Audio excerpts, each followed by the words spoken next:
வணக்கம். இன்றைக்கி நம்ம பார்க்க போகிற சமையல் ஒரு 4 விதமான சட்னி ரெசிபி தான் பார்க்க போகிறோம். இட்லி, தோசை, ஊத்தப்பம் எல்லாத்துக்குமே நல்லா அட்டகாசமாகவும் இருக்கும், ஈஸியாகவும் இருக்கும். வாங்க இந்த அருமையான 4 விதமான சட்னி ரெசிபி எப்படி செய்யலாங்கிறத பார்க்கலாம்.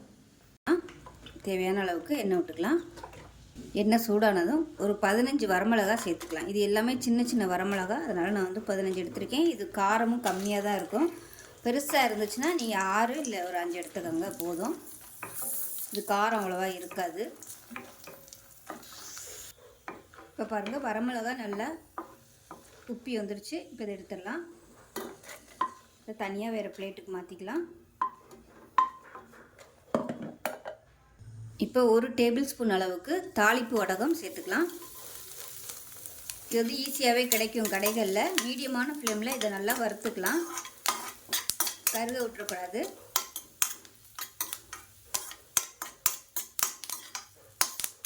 இப்போ இது எல்லாமே நல்லா பொரிஞ்சிருச்சு. இதையும் வேறு பிளேட்டுக்கு மாற்றிக்கலாம்.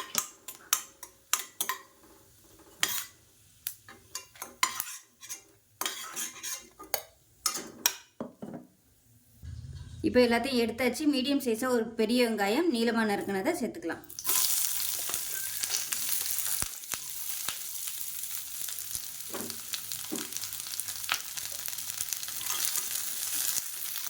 இப்போ இதில் ஒரு 6 பல் பூண்டு சேர்த்துக்கலாம்.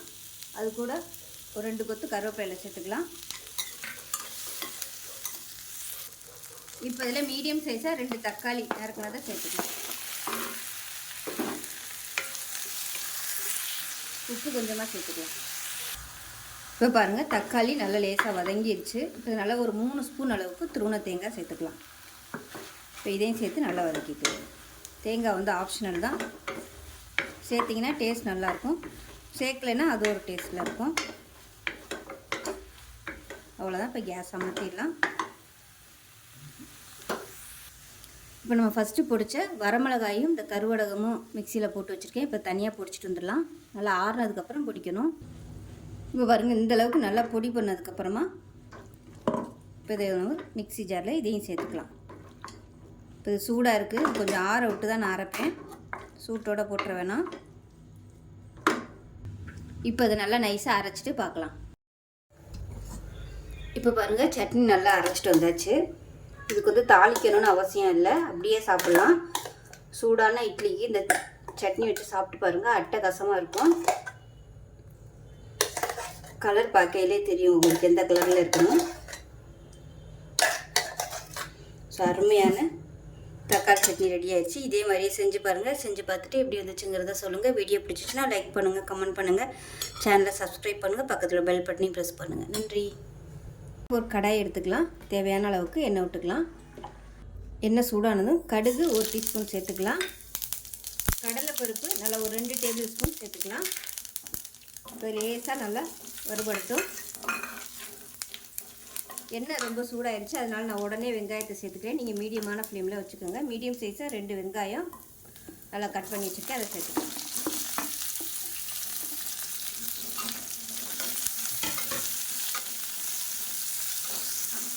இது கூடவே 10லேருந்து 12 வரமிளகா சேர்த்துக்கலாம். எல்லாமே சின்ன சின்னதாக தான் இருக்குது, அதனால் சேர்த்துருக்கேன். இல்லைன்னா கம்மியாக சேர்த்துக்கோங்க.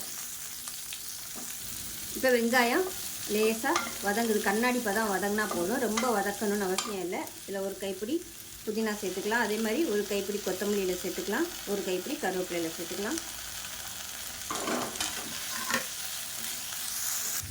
இப்போ இதில் புளி சேர்த்துக்கலாம். தக்காளி சேர்க்காதனால இந்த அளவுக்கு ஒரு 4 கொட்டை அளவுக்கு புளி சேர்த்துக்கலாம். இப்போ இதையும் சேர்த்து நல்லா வதக்கிக்கலாம். இதில் கொஞ்சமாக உப்பு சேர்த்துக்கலாம். இப்போ வெங்காயம் தக்காளி இப்போ பாருங்கள், வெங்காயம் நல்லா வதங்கிடுச்சு. இப்போ கேஸ் அமர்த்திட்டு இது நல்லா ஆறணும். ஆறுனதுக்கப்புறம் மிக்சி ஜாரில் சேர்த்து ரொம்ப நைஸாக இல்லாமல் கொஞ்சம் குறைன்னு இருக்கிற மாதிரி அரைச்சிட்டு பார்க்கலாம். இப்போ பாருங்கள், சட்னி நல்லா அரைச்சாச்சு. இப்போ அதே பேனில் தாளித்து விட்டுக்கலாம். கொஞ்சமாக எண்ணெய் விட்டுக்கலாம். எண்ணெய் நல்லா சூடானதும் 1 டீஸ்பூன் போல் கடுகு சேர்த்துக்கலாம். கொஞ்சமாக ஒரு 3 வரமிளகா விதையை எடுத்துகிட்டு கிள்ளி வச்சுருக்கேன், அதையும் சேர்த்துக்கலாம்.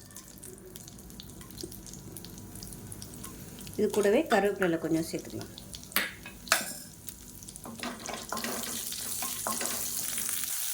இப்போ தாளிப்பு ரெடி ஆகிடுச்சு. கேஸ் அமர்த்திட்டு இந்த தாளிப்பு எடுத்து நம்ம அப்படியே சட்னியில் சேர்த்துக்கலாம்.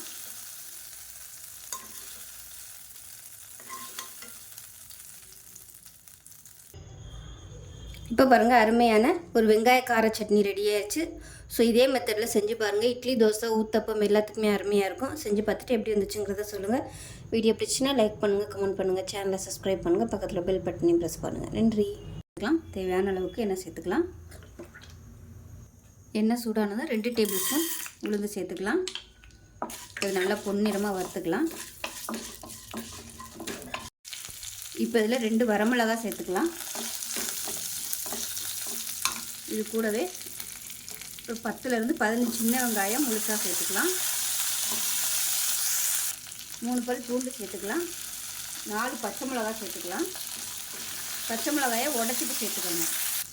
இப்போ இதில் ஒரு தக்காளியில் பாதி சேர்த்துக்கலாம். இதுக்கு பதிலாக நீங்கள் புளி சேர்க்குறதுனாலும் சேர்த்துக்கலாம். இப்போ பாருங்கள், எல்லாமே நல்லா வதங்கிடுச்சு. நல்லா ஒரு கைப்பிடி அளவுக்கு ஃப்ரெஷ்ஷான கொத்தமல்லி இலை சேர்த்துக்கலாம். மல்லி இலை இந்த அளவுக்கு லேசாக வதங்கினா போதும். இப்போ கேஸ் அமர்த்திட்டு நல்லா ஒரு 4 டேபிள் ஸ்பூன் அளவுக்கு துருவன தேங்காய் சேர்த்துக்கலாம். சேர்த்துட்டு அந்த சூட்லேயே பரட்டி விட்டுக்கோங்க. மல்லி இலை ரொம்ப வதக்கணும்னா அந்த வாசனை போயிடும். அதனால் இந்த அளவுக்கு லேசாக வதக்குனிங்கன்னா போதும். இப்போ இதில் உப்பு சேர்த்துக்கலாம். சேர்த்துட்டு இது ஆறுனதுக்கப்புறம் மிக்ஸி ஜாரில் சேர்த்து நல்லா நைஸாக அரைச்சிட்டு பார்க்கலாம். இப்போ பாருங்கள், சட்னி நல்லா அரைச்சாச்சு. நல்லா வாசனையாக சூப்பராக இருக்குது. கமகமான மல்லி வாசனையோட சின்ன வெங்காயம் சேர்த்துருக்கிறதுனால டேஸ்ட் நல்லா அட்டகாசமாக இருக்கும். இப்போ இதில் கடுகு, கருவேப்பிலை, பெருங்காயம் போட்டு தாளித்து வச்சுருக்கேன். இப்போ தான் சட்னியில் கொட்டிடலாம். அவ்வளோதான், ஒரு சூப்பரான சின்ன வெங்காய கொத்தமல்லி சட்னி ரெடி ஆயிடுச்சு. டேஸ்ட் நல்லா அட்டகாசமாக இருக்கும். சுட சுட இட்லிக்கு இது மாதிரி வச்சு சாப்பிடுங்க. நல்லா ஹெல்த்தியாகவும் இருக்கும். நான் வந்து கெட்டியாக வச்சுருக்கேன். தண்ணியாக வேணாலும் நீங்கள் வச்சுக்கலாம். ஸோ இதே மாதிரியே செஞ்சு பாருங்கள். செஞ்சு பார்த்துட்டு எப்படி வந்துச்சுங்கிறத சொல்லுங்கள். வீடியோ பிடிச்சின்னா லைக் பண்ணுங்கள், கமெண்ட் பண்ணுங்கள், சேனலை சப்ஸ்கிரைப் பண்ணுங்கள், பக்கத்தில் பெல் பட்டனையும் ப்ரெஸ் பண்ணுங்கள். நன்றி. பேன் எடுத்துக்கலாம். நல்லெண்ணெய் சேர்த்துக்கலாம். எண்ணெய் சூடானதும் 2 டேபிள் ஸ்பூன் அளவுக்கு மிளகு எடுத்திருக்கேன்.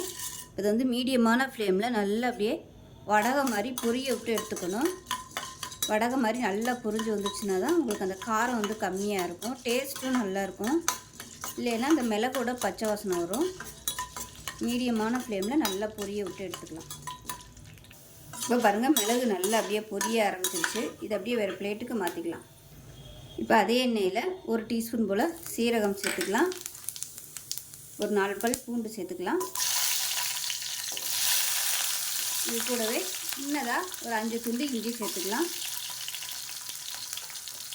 ஃபஸ்ட்டு இதை நல்லா வறுத்துக்கலாம். இது கூடவே ஒரு 3 வரமிளகாய் சேர்த்துக்கலாம். கொஞ்சமாக கருவேப்பிலையில் சேர்த்துக்கலாம். இப்போ மீடியம் சைஸாக ஒரு தக்காளி சேர்த்துக்கலாம்.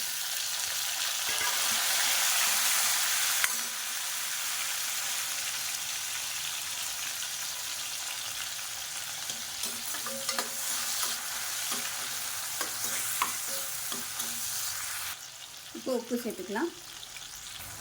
இப்போ தக்காளி நல்லா மசிஞ்சு வந்துடுச்சு. இப்போ இதில் நல்லா ஒரு 3 ஸ்பூன் அளவுக்கு துருவன தேங்காய் சேர்த்துக்கலாம். கேஸ் அமர்த்திடலாம்.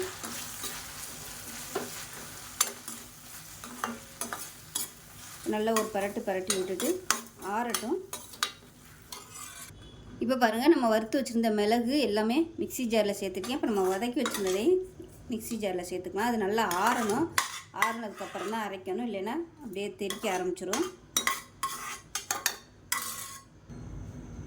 இப்போ எல்லாத்தையுமே மிக்ஸி ஜாரில் சேர்த்துட்டேன். இதில் கொஞ்சமாக வெல்லம் சேர்த்துக்கலாம். சேர்த்துட்டு தண்ணி ஊற்றிட்டு நல்லா நைஸாக அரைச்சிட்டு பார்க்கலாம்.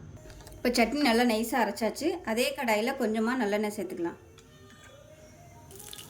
எண்ணெய் சூடாயிடுச்சு. 1 டீஸ்பூன் கடுகு சேர்த்துக்கலாம். கருவேப்பிலை சேர்த்துக்கலாம். இப்போ பாருங்கள், கடுகு கருவேப்பிலை நல்லா பொரிய ஆரம்பிச்சிருச்சு. நம்ம அரைச்சி வச்சுருக்க அந்த சட்னி எதுவோ சேர்த்துக்கலாம்.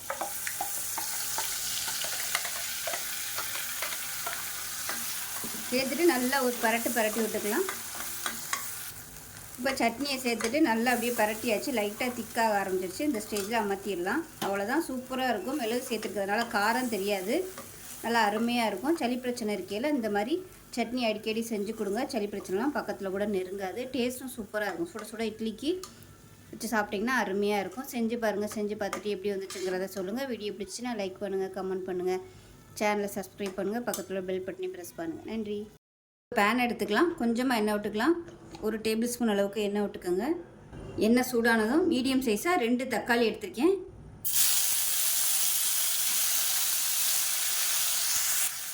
இப்போ இது கூடவே காரத்துக்கு நல்லா ஒரு 5 வரமிளகாய் சேர்த்துக்கலாம். கொஞ்சமாக புளி சேர்த்துக்கலாம். இது எல்லாத்தையும் நல்லா வதக்கிக்கலாம். அந்த தக்காளியை இது கூடவே ஒரு 3 துண்டு கட்டி பெருங்காயம் சேர்த்துக்கலாம். தக்காளி வதங்குறதுக்கு உப்பு சேர்த்துக்கலாம். இப்போ பாருங்கள் தக்காளி நல்லா மசிஞ்சு வந்துருச்சு. இப்போ கேஸ் அமர்த்திடலாம். அமர்த்திட்டு இதை ஆற விட்டு மிக்ஸி ஜாரில் போட்டு நல்லா நைஸாக அரைச்சிட்டு பார்க்கலாம். இப்போ பாருங்கள் சட்னி நல்லா நைஸாக அரைச்சாச்சு. இப்போ அதே கடாயில் தேவையான அளவுக்கு எண்ணெய் சேர்த்துக்கலாம். எண்ணெய் நல்லா சூடாயிருச்சு. 1 டீஸ்பூன் போல் கடுகு சேர்த்துக்கலாம். கடுகு பொரியவும் கருவேப்பிலை சேர்த்துக்கலாம். 3 பல் பெரிய பல்லாக 3 பல் பூண்டு எடுத்துருக்கேன், நச்சு வச்சுருக்கேன், அதை சேர்த்துக்கலாம். இதை நல்லா வதக்கி வச்சுக்கலாம். இப்போ இதெல்லாம் மடித்து வச்சுருக்க தக்காளி சேர்த்துக்கலாம். இப்போ மிக்சியில் இருந்து கொஞ்சமாக தண்ணி சேர்த்துக்கலாம். இப்போ இதில் கலருக்காக 1/4 டீஸ்பூன் போல் காஷ்மீர் ரெட் சில்லி சேர்த்துக்கலாம். இது இருந்தால் சேர்த்துக்கோங்க, இல்லைன்னா ஒன்றும் பிரச்சனை இல்லை. இப்போ கொதி வர ஆரம்பிக்கையில் அடுப்பு நல்லா குறைச்சி வச்சுக்கோங்க. குறைச்சி வச்சுட்டு நல்லா பச்சை வாசனை போக கொதிக்க விட்டுக்கலாம். இப்போ சட்னி நல்லா கொதிச்சிருச்சு. கேஸ் அமர்த்திடலாம்.